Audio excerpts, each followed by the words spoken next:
The evening was calm, the kind of quiet that makes every phone ring sound louder than usual. Amira sat by her window, a cup of tea growing cold beside her. The sun was setting over the small neighborhood she had lived in for more than 20 years, the same place where she had raised her son, Ethan, alone after her husband passed away. Life had never been easy, but she had built a world with her own hands, steady, modest, and filled with love. When the phone rang, she smiled instinctively. Ethan's name glowing on the screen always brought warmth to her chest. "Mom," he said, his voice filled with nervous energy, "I have some news. Sophia's parents are in town, and they'd love to meet you." There was a pause. The excitement in his voice didn't quite hide the tension underneath. Amira's smile softened. "That's wonderful, Ethan. When?" "This Saturday," he said quickly. "At La Rivière, the restaurant downtown." She froze for a second. La Rivière wasn't just a restaurant. It was the place where people went to be seen.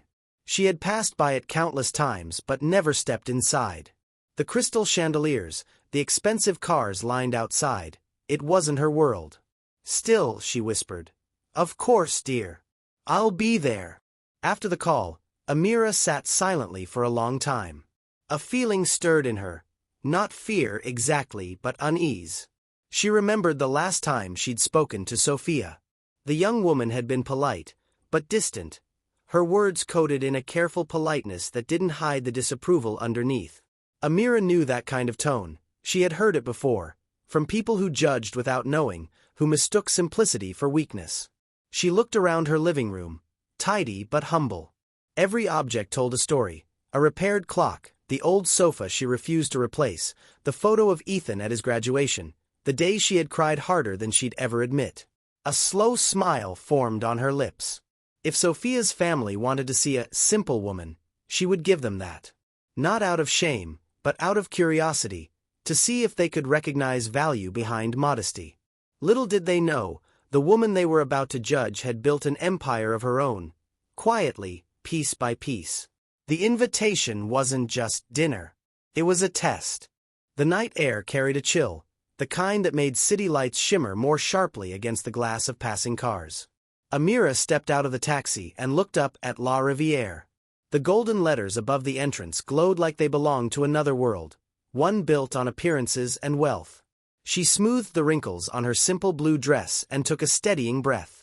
"You belong anywhere your heart is kind," she told herself. Inside, the restaurant smelled of roses, truffle, and money.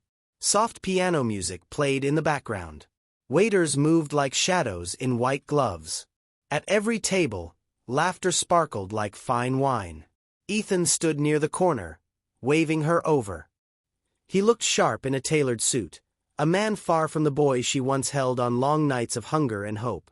Beside him sat Sophia, radiant in a silver gown, her posture so straight it looked practiced.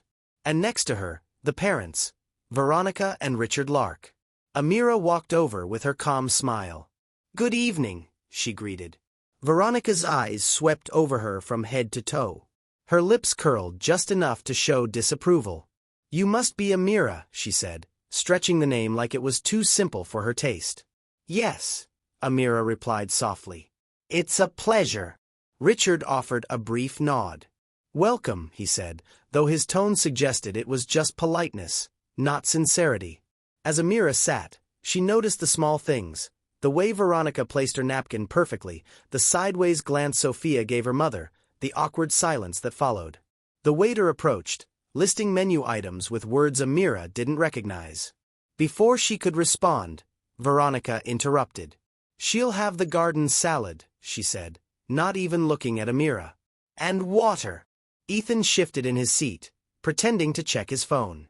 The conversation turned into a display of vacations, business ventures, private schools, and imported wine. Every few minutes, Veronica's eyes flickered toward Amira, scanning for mistakes, for cracks in her composure.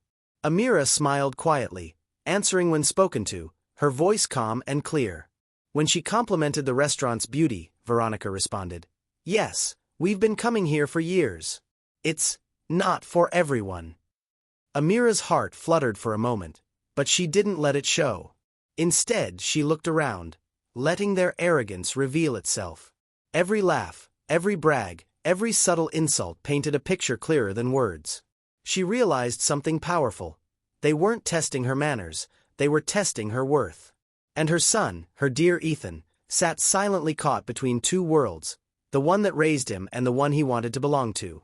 Amira folded her hands, feeling neither anger nor shame. Only understanding.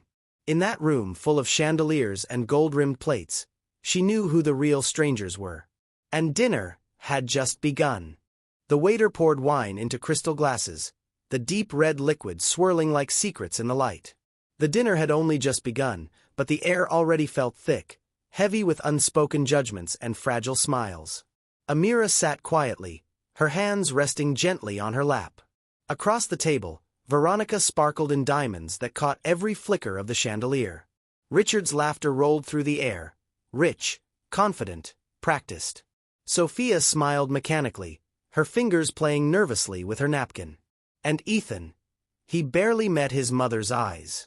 "So, Amira," Richard began, "Ethan tells us you live nearby. Do you own your home, or do you rent?" The question was framed as innocent curiosity, but the undertone was sharp enough to cut. Amira smiled faintly. "I own it," she said softly. "It's been my home for many years." "Ah, wonderful," Richard nodded, feigning warmth. "A small place, I suppose?" "Yes," she said simply. "Small but full." Veronica laughed softly, swirling her wine. "Full of what, dear?" she asked, her eyes gleaming. "Memories," Amira replied, unflinching. "And peace." There was silence for a heartbeat, just long enough for discomfort to show, before Veronica's tone shifted, sweet but sharp. "My husband and I love traveling," she said proudly. "We just returned from our villa in Italy. You'd adore it, though I imagine you prefer quieter places." Amira nodded. "I prefer places where people speak kindly." Sophia coughed, breaking the tension. "Mom, please." But Veronica only smiled wider. "I'm only making conversation, darling." Then came the question, the one Amira had been waiting for. "So, Mrs. Amira," Veronica asked with syrupy politeness, "what do you do?" Amira looked at her calmly. "I work with papers," she said. Veronica tilted her head. "Papers," she repeated. "You mean a clerk?" A quiet laugh rippled around the table. Richard chuckled under his breath. Sophia looked mortified. Ethan's face turned pale. For a moment, the sound seemed to echo, laughter disguised as politeness, but poisoned with pity. Amira felt the sting, not because of the insult, but because of her son's silence. He said nothing. He didn't defend her. He just looked away. Inside, her heart tightened, but her face remained gentle. She smiled, took a sip of water, and whispered, "Something like that." Veronica leaned back, satisfied. She believed she had confirmed what she wanted to know, that Ethan came from ordinary blood. Amira folded her napkin neatly, her calm expression hiding a storm of thoughts. Every cruel remark, every arrogant glance, she stored them quietly, not out of anger, but out of patience. "Let them think what they wish," she told herself. "The truth doesn't need defending. It only needs the right moment to shine." And that moment was coming soon. Dinner plates were being cleared away, the clinking of cutlery fading into soft piano music. The waiter bowed politely and disappeared, leaving the table in an uneasy silence. Only the faint sound of rain tapping against the restaurant windows filled the gap that words couldn't. Veronica leaned back in her chair, her wine glass catching the golden light. Her lips curved into what looked like a polite smile, but Amira could see the calculation behind it. There was something coming, something rehearsed. "Well," Veronica began, her voice smooth as silk but cold as marble, "it's been enlightening to meet you, Amira. You seem like such a kind, simple woman." Amira nodded slowly. "Thank you." Veronica reached into her designer purse and took out a small white envelope.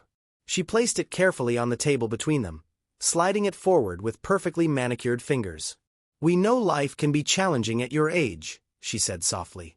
"This is just a little something, to help you take care of yourself." Amira looked at the envelope. It was slim but heavy enough to know what was inside. Her eyes met Veronica's. "A gift." "Yes, dear," Veronica said, her tone drenched in false sweetness. "Think of it as our way of welcoming you into the family." Sophia smiled awkwardly, forcing cheer into her voice. "Mom just likes to help people. It's nothing big." Ethan stared down at his plate, shame written all over his face. He didn't move, didn't speak, didn't stop it. Amira reached out and touched the envelope gently, as if it were fragile glass. She smiled, that same soft, gracious smile she'd worn all evening. "You're too generous," she said. Her voice didn't tremble, but her heart did. Veronica's relief was instant. She thought she had succeeded, that the poor mother had accepted her place, quietly and gratefully. Amira tucked the envelope into her bag without opening it. "I'll make good use of it," she said simply. And then she did something no one expected. She laughed lightly, almost kindly. "You've taught me a lot tonight." Veronica blinked, uncertain whether it was gratitude or mockery. Amira stood, graceful and calm. "Thank you for dinner," she said. "It was truly unforgettable." As she walked out into the cool night air, she finally let out a breath she'd been holding for hours. The envelope burned in her bag, not because of the money, but because of the insult it carried. Still, she smiled to herself. The truth, she thought, always finds its moment. And that moment was getting closer. A week passed since the dinner, a week of silence heavier than any argument. Ethan called only once, his voice tight and uneasy. "Mom," he said, hesitating. "Sophia's parents. They'd like to visit your place. They just want to see where I grew up." Amira smiled faintly, her tone warm but knowing. "Of course, dear. Tell them they're welcome anytime." When she hung up, she stood in her living room for a long moment. The afternoon sun poured through tall windows, lighting the polished floors and the art-lined walls. The house wasn't grand by design. It was elegant, deliberate, the reflection of decades of work. Every corner told her story. The framed degrees, the awards, the quiet signs of a life built not for show, but for stability and grace. On Saturday afternoon, a sleek black car pulled into the driveway. Veronica stepped out first, her designer sunglasses sliding down her nose as she looked around, confusion flickering in her eyes. Richard followed, scanning the neighborhood, where every house looked like something from a magazine spread. Ethan and Sophia trailed behind, awkward and uncertain. Amira opened the door with the same serene smile she'd worn at the restaurant. "Welcome," she said softly. Veronica's jaw slackened. This is yours," she managed, her voice cracking slightly.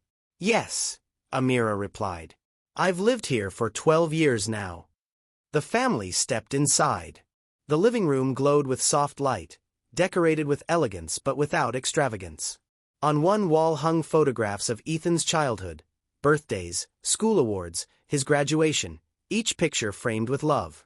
On another wall, certificates gleamed in polished glass. Financial Excellence Award, Women in Leadership Recognition, Regional Director, Northwest Investments, LLC. Sophia blinked in disbelief. "You're the Regional Director?" Amira nodded gently. "Yes. I've been with the firm for almost 2 decades now." Silence filled the room.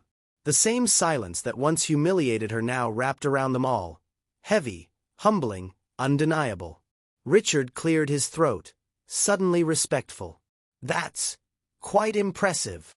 Veronica's hands trembled slightly as she held her purse. Her eyes darted between the awards, the furniture, and the calm woman standing before her. The same woman she had once tried to buy off with $700. Ethan looked down, tears forming in his eyes. "Mom," he whispered, "why didn't you say anything?" Amira smiled gently. "Because I wanted you all to see me first, not my title." The words landed with quiet force. No anger, no gloating, just truth. As they left that day, Veronica barely spoke. The car door shut with a thud that sounded almost like defeat. From her window, Amira watched them drive away, her reflection blending with the sunlight. Respect, she thought, isn't given, it's revealed.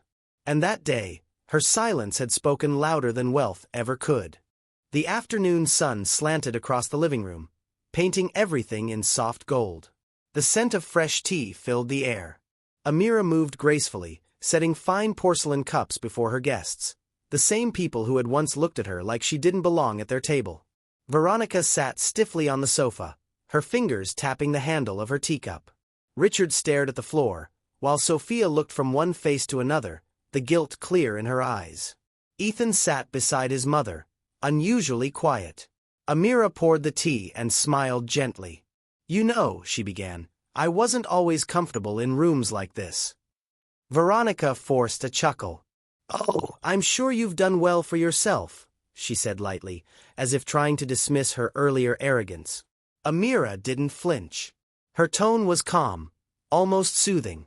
"After my husband passed, Ethan was only 10. We had nothing, not even a savings account. I worked 3 jobs, mostly paperwork in small offices, sometimes nights at a local store. Every cent went to Ethan's schooling. When I couldn't afford rent, I borrowed books from the library instead of buying them. Knowledge was the only wealth I could give him." Sophia's eyes welled with tears. I didn't know." Amira smiled faintly. "No one ever asked." The room fell silent. Even the ticking of the clock seemed to pause. "I stayed quiet that night at the restaurant," she continued softly, "because I wanted to see something. I wanted to see if people who speak of class and grace could recognize either, when it wasn't wrapped in luxury." Veronica's hand froze midair. Her carefully painted smile trembled. "I didn't mean to offend," she murmured, her voice smaller than before. "We just misunderstood." Amira stirred her tea slowly. "We all misunderstand sometimes. But respect, once lost, takes time to rebuild." Richard finally looked up, his tone low and sincere. "Mrs. Amira, we owe you an apology. A real one." Amira nodded kindly. "Accepted. Let's just hope we've all learned something more valuable than what money can buy." The light outside dimmed as they finished their tea in silence. In that stillness, the truth settled, gentle, but undeniable. Amira hadn't just earned their respect. She had redefined it. Night had settled softly over the city, and the sound of crickets filled the air outside Amira's window. The guests had long gone, leaving the house steeped in silence, a peaceful kind, but heavy with things unsaid. Ethan lingered in the living room, pacing slowly. His tie hung loose around his neck, his eyes red and tired. Amira was washing the last of the teacups when she noticed him standing there, motionless, staring at the family photos on the wall. "Something on your mind?" she asked gently, drying her hands. He turned toward her, his voice breaking. "Mom, I'm so sorry." Amira tilted her head, her face calm. "For what, Ethan?" "For everything," he said, his words spilling fast. "For letting them treat you like that. For not saying anything. For being ashamed." His voice cracked. "I thought pretending would make things easier. I thought if you looked simple, if they thought you were ordinary, they'd accept you, and me. I didn't want them to see how different our worlds were." Amira walked toward him, her step slow and steady.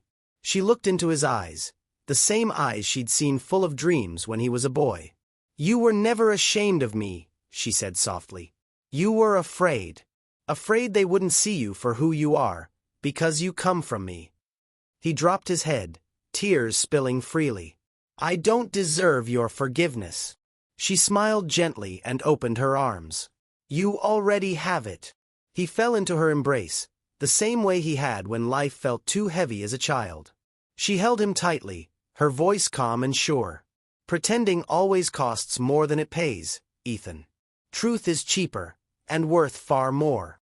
He nodded against her shoulder, his tears soaking into the fabric of her blouse.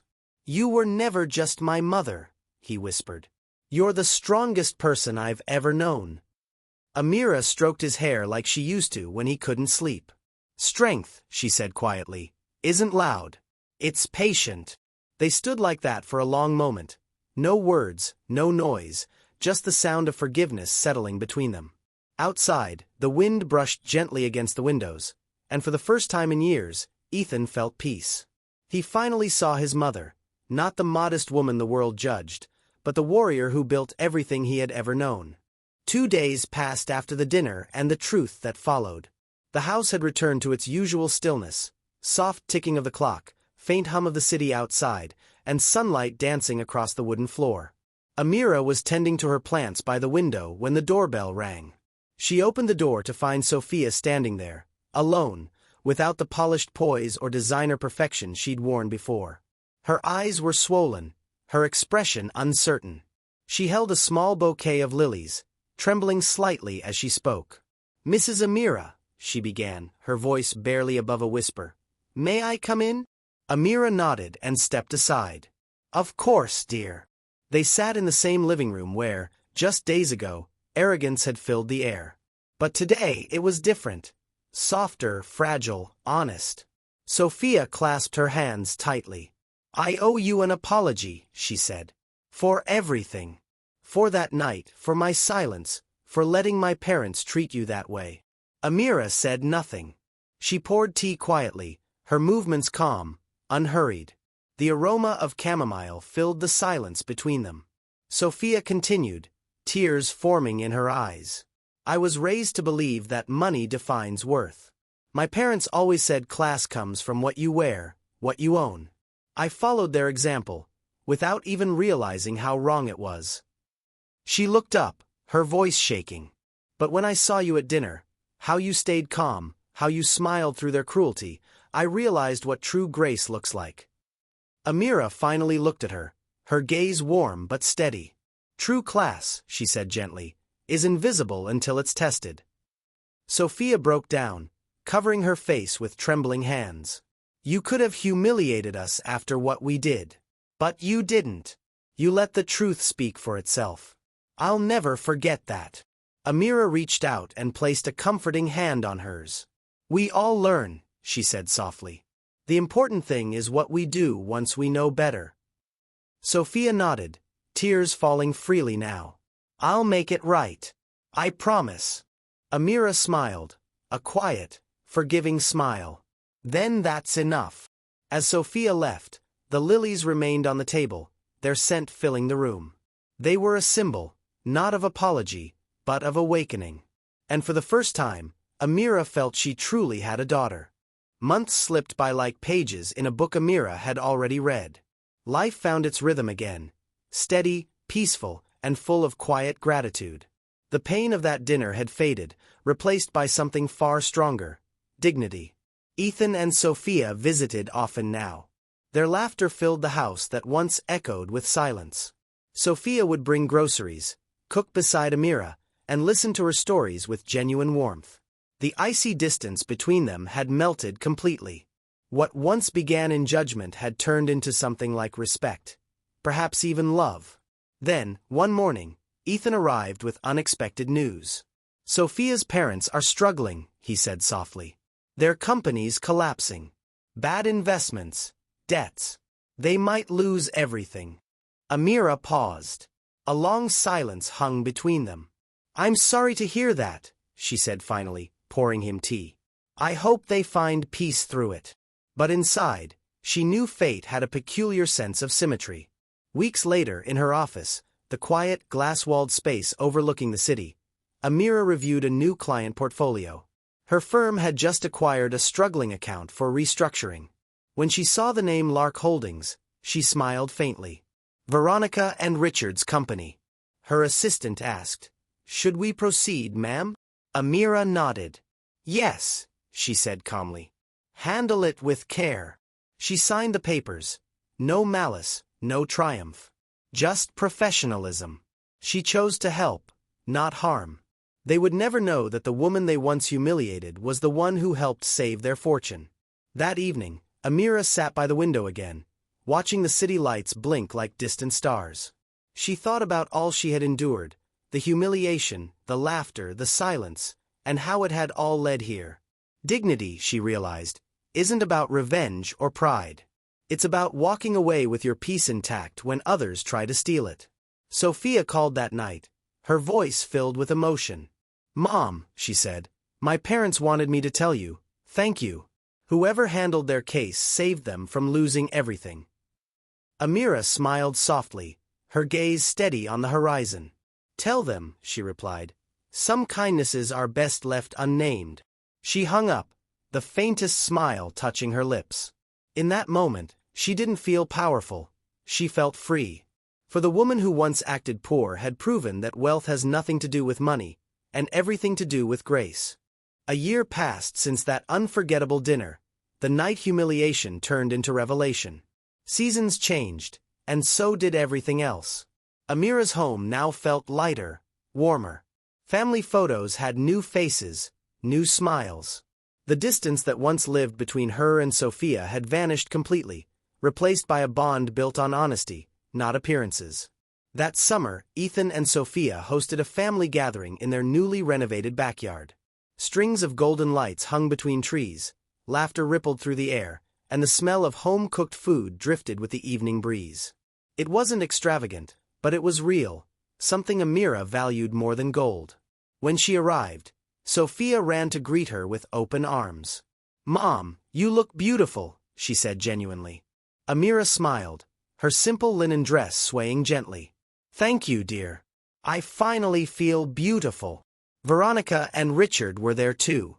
The sparkle of arrogance that once lived in Veronica's eyes had been replaced by humility.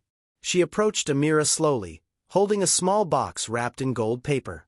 "Mrs. Amira," she began quietly, "I owe you more than an apology. I owe you gratitude. You helped us when we didn't deserve it."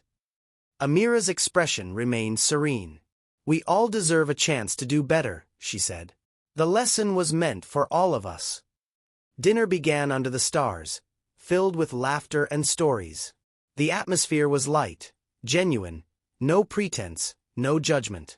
Sophia raised her glass halfway through the meal and called for everyone's attention. "I want to make a toast," she said, her voice steady but emotional. "To the woman who showed us that wealth isn't measured by what we have, but by what we give. To the woman who taught us that dignity never shouts, it simply is. To my mother-in-law, Amira." Applause followed, gentle and heartfelt. Ethan squeezed his mother's hand under the table, tears glistening in his eyes. "You've always been my greatest pride," he whispered. Amira blinked back her own tears, her heart full. She glanced toward the living room window of her son's house, and there, on a small shelf, sat the same white envelope Veronica once gave her. Framed, untouched, forever sealed. It no longer represented insult. It represented victory, silent, graceful, complete. As the evening faded into starlight, Amira looked up at the sky and whispered, "It turned out. I didn't need to act poor to see who was truly rich." And with that, the woman who had once been underestimated walked forward, not as someone seeking respect, but as the living proof of it.